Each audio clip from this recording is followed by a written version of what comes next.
All right, last one, number 5 here. It's kind of a tricky setup. So it says a spotlight on the ground shines on a wall 12 meters away. So I've got a spotlight, I've got a wall, and I'm good to say that that entire distance there is 12. Wall's not moving, spotlight's not moving, so they're 12 meters apart. Then it says, if a man 2 meters tall walks from the spotlight toward the building. Okay, so a man's walking from the spotlight towards the building. So this man is 2 meters tall, and he's moving in that direction. And then it says, how fast is his shadow on the building decreasing? So the closer he is to the spotlight, the higher the shadow is going to be on the wall. The farther he gets, the lower the shadow is going to be. And we are not drawing the wall necessarily. We are drawing the portion of him that's creating that shadow. Okay, so the man walking would be directly changing this part of the shape. I'm going to call that X. The man is 2 meters tall, so that can just be steady. He's 2 meters tall. I'm going to call the portion of the wall the shadow is on as Y. Okay, and so now I'm going to write what I know. A lot of people put X here, and that's fine, I guess, but then this has to be X minus 12, and that's my rate. I don't really like that. I want this or X has to be getting negative, so I like X to be positive if possible. So they said the man is walking at 1.6 meters per second.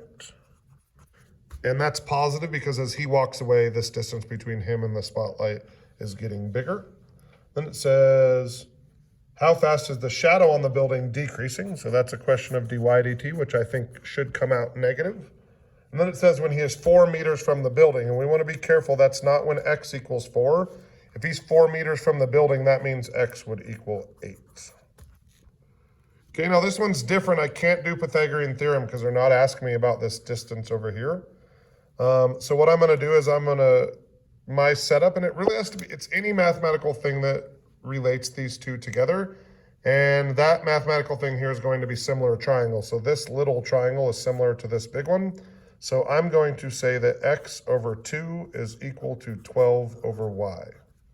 That's my relationship. Now that takes a little thinking, and maybe if you need a little guidance here, and if you do need a little guidance here, that's okay.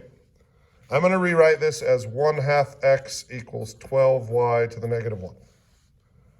Okay, and then I'm going to take the derivative. On the left, I get 1/2 with a dx dt tag. On the right, I get negative 12 over y squared with a dy dt tag. Now I plug in what I know. You'll notice there is no place to put x. That worries me. However, there is going to be a place to put y, and I'm going to use x to find that. Because if I go through the whole problem and I never use this value, I'm wrong. Okay, so I get 1/2, dx dt is 1.6, and I need to fill in this y value here. So when x equals 8, that means that this equation right here, so x over 2 equals 12 over y. If x is 8, that means that 4 equals 12 over y, so y equals 3, so that's 3 squared. dy dt.